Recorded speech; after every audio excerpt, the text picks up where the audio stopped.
PCC అధ్యక్షుడు మహేష్ కుమార్ గౌడ్ గారు వారు చిట్ చాట్ లో గాంధీ భవన్ లో మాట్లాడుతూ స్థానిక సంస్థల ఎన్నికలు హైకోర్టు తీర్పు ప్రకారం పోతాము అని చెప్పాడు. ఇవాళ ప్రకారం పోతాము, ఈ 2-3 రోజుల్లో ఒక నిర్ణయం తీసుకోబోతున్నాం స్థానిక సంస్థల ఎన్నికల మీద అన్నాడు. నేను అంటున్నా, అన్న మహేష్ అన్న గారు, మీరు ఒక బీసీలకు ఒక బ్రాండ్. మీరు పిసిసి అధ్యక్షుడు అయిన తర్వాతనే ఇలా కాంగ్రెస్ పార్టీలో ఒక సామాజిక న్యాయం వైపు ఆలోచిస్తారు. 5 ఎమ్మెల్సీలు అయితే 5కి 5లో ఎస్సీ ఎస్టీ బీసీ మైనార్టీ మహిళలకు మాత్రమే 5 ఎమ్మెల్సీలు ఇచ్చారు.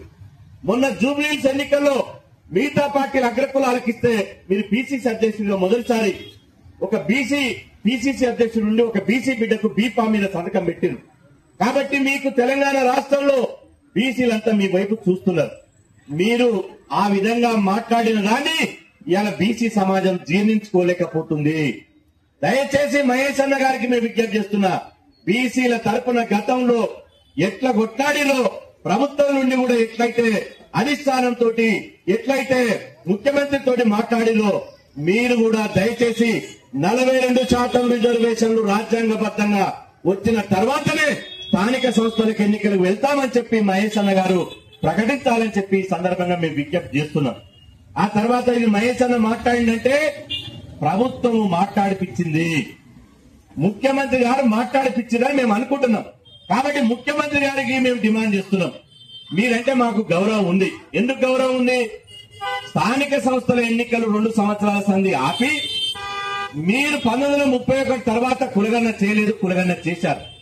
మొదటిసారి బీసీలు 56.36% అని చెప్పి చేశారు. అదేవిధంగా బిల్లు పెట్టమంటే అసెంబ్లీలో బిల్లు పెట్టారు, అసెంబ్లీలో చట్టం చేయమంటే చట్టం చేశారు, ఆర్డినెన్స్ చేయమంటే ఆర్డినెన్స్ చేశారు. ఇన్ని చేసిన తర్వాత కూడా రిజర్వేషన్లు రాజ్యాంగబద్ధంగా చట్టబద్ధంగా రాకముందే మీరు కాంగ్రెస్ ప్రభుత్వం ఎన్నికలకు వెళితే బీసీలను నమ్మించి గొంతు కోసిన విధంగా మీరు నమ్మించి మోసం చేసిన వాళ్ళు అవుతారన్న విషయాన్ని మర్చిపోద్దని చెప్పి సందర్భం గుర్తు చేస్తున్నా. మీకు ఒక మంచి అవకాశం ఉంది. ఢిల్లీ పెద్దల మెడలు ఉంచడానికి, కేంద్ర ప్రభుత్వంతో ఢిల్లీతోటి తాడో పేడ తేల్చుకోవడానికి, రాజకీయ యుద్ధం చేయడానికి, రాజకీయ పోరాటం చేయడానికి మీకు డిసెంబర్ 1 నుంచి ఢిల్లీలో పార్లమెంట్ సమావేశాలు జరుగుతున్నాయి. ఇవాళ ఎన్నో తారీఖు? 13వ తారీఖు. ఇంకా 17 రోజులు ఉంది. మీరు 17 రోజులు ఆగితే డిసెంబర్ 1వ తేదీ నుంచి వర్షాకాల పార్లమెంట్ సమావేశాలు జరుగుతున్నాయి. మీరు 240 మంది ఇండియా కూటమి ఎంపీలు ఉన్నారు. మీ అధిష్టానంలో మీ అధినాయకుడు రాహుల్ గాంధీ గారు ఉన్నారు, మల్లికార్జున ఖర్గే గారు ఉన్నారు. వాళ్ళని సమన్వయం చేసుకొని మీరు వాళ్ళని కోఆర్డినేట్ చేసుకొని ఈ పార్లమెంటు సమావేశాలు వేదికగా మీరు పార్లమెంటును స్తంభింపజేయండి. నరేంద్ర మోదీ ప్రభుత్వం మీద రాజకీయ యుద్ధం చేయండి. మీరు యుద్ధం చేస్తే ఈ బీసీ సమాజం మీతో కలిసి వస్తుందని చెప్పి ఈ సందర్భంగా మీకు కోరుతున్నా. ఎందుకంటే మీరు గనక కేంద్ర ప్రభుత్వం మీద ఒత్తిడి తీసుకురాకుండా, పార్లమెంటును స్తంభింపజేయకుండా 240 మంది ఎంపీలను ఇవాళ వేదిక చేసుకుని మీరు పోరాడకపోతే రేపు బీసీ సమాజానికి ద్రోహం చేసిన వాళ్ళైతారు, బీసీలను నమ్మించి గొంతు కోసిన వాళ్ళైతారు. మీ ప్రయత్నం మీరు చేయండి. మీ ప్రయత్నంలో లోపం ఉండొద్దు, మీ ప్రయత్నం బలహీనంగా ఉండొద్దు అని చెప్పి నేను ఇవాళ రాష్ట్ర ప్రభుత్వాన్ని డిమాండ్ చేస్తున్నా. ఒకవేళ ముఖ్యమంత్రి రేవంత్ రెడ్డి గారి నేతృత్వంలో అఖిల పక్షాన్ని తీసుకొని పోవాలి. ఈ ధర్మ పోరాట దీక్ష ద్వారా మేము ఒకటే డిమాండ్ చేస్తున్నాం, అడగాల్సిన వాళ్ళు అడగాలి, నిలదీయాల్సిన వాళ్ళు నిలదీయాలి, అడగాల్సిన వాళ్ళు అడగాలి, నిలదీయాల్సిన వాళ్ళు నిలదీయాలి, చట్టం చేయాల్సిన వాళ్ళు చేయాలి. అడగాల్సిన వాళ్ళు ఎవరు? నిలదీయాల్సిన వాళ్ళు ఎవరు? కాంగ్రెస్ ప్రభుత్వం, కాంగ్రెస్ పార్టీ అడగాలి, నిలదీయాలి. చేయాల్సింది కేంద్ర ప్రభుత్వం చేయాలి. నరేంద్ర మోదీ బీసీ అయినప్పటికీ 11 సంవత్సరాలుగా నరేంద్ర మోదీ గారు చేసింది ఏంది అంటే బీసీలకు అల్లికి అల్లి, సున్నకు సున్నా. ఆయన ఏమి చేయలే.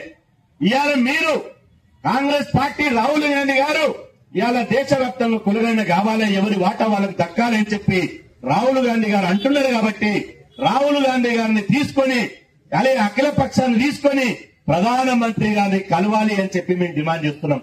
గౌరవ ప్రధానమంత్రి నరేంద్ర మోదీ గారు అపాయింట్మెంట్ ఇవ్వకపోతే, మీకు సమయం ఇవ్వకపోతే అక్కడనే ప్రధానమంత్రి ఇంటి ముందర వంట వార్పు పెట్టండి.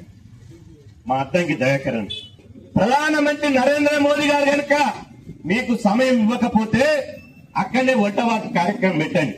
ప్రధానమంత్రి ఇంటి ముందర బైఠాయించండి. రాష్ట్రపతి గారిని కూడా కలవండి. రాష్ట్రపతి గారు ఇవ్వకపోతే రాష్ట్రపతి భవన్ ముందర వంట వార్పు కార్యక్రమం పెట్టండి, లేదా అక్కడనే బైఠాయించండి. మీరు కేంద్రం మీద కొట్లాడితే, కేంద్రం మీద మా దయాకరన్ వచ్చిండు, కోదండరాం సార్ ఉన్నారు, దయచేసి మీరు ప్రభుత్వాన్ని నోటీసులో పెట్టాలి. మీరు కొట్లాడితే బీసీ సమాజం మీ వెంట ఉంటది. కేంద్ర ప్రభుత్వాన్ని దోషిగా నిలబెట్టాలి. కేంద్ర ప్రభుత్వాన్ని మీరు దోషిగా నిలబెడితే మీ వెంట మేము ఉంటాం. మీరు వాళ్ళను దోషిగా నిలబెట్టకుండా, మీరే ఈ కొట్లాడకుండా మేమే ఎన్నికలు పోతున్నామంటే ఈ రిజర్వేషన్ల నుంచి 42% రిజర్వేషన్ల నుంచి మీరు పక్కకు జరిగిన వాళ్ళు అవుతారు. మీరు పారిపోయినట్లయితది. ఇవాళ కేంద్రం దోషిగా ఉండాల్సినటువంటి చోట మీ అంతలో మీరే దోషిగా బీసీ సమాజానికి దోషిగా నిలబడేటువంటి పరిస్థితి వస్తుంది. ఇది రావద్దు అని చెప్పి ఈ సందర్భంగా మేము డిమాండ్ చేస్తున్నాం. కూడా వేసుకొని కండువా కప్పుకొని ధర్మాల్లో పాల్గొనడం చాలా సంతోషం. మహిళా ఇంత ముందుగా మహిళలు కూడా మనం 50 ఎందుకంటే మహిళా సోదరి మనులు చాలా సోదరుగా పెద్ద సంఖ్యలో ఇంకా మహిళలు తీసుకోవాలి. అందుకని మన ఉద్యమాన్ని శ్రీరావు చెప్పినట్టుగా ఈ ఉద్యమాన్ని మన యొక్క జేఏసీ యొక్క ఉద్యమాన్ని దీన్ని నేను మీకు సభాముగా మనం చేస్తున్నాను. రాష్ట్రంలో ఉన్నటువంటి మండల స్థాయిగా తీసుకురా అప్పుడే ఒక చైతన్యం అనేది వస్తుంది. సాధిద్దాం 42% రిజర్వేషన్లు, సాధిద్దాం 42% బీసీ రిజర్వేషన్లు. మేమెంతో పేదల ఐక్యత. ధన్యవాదాలు.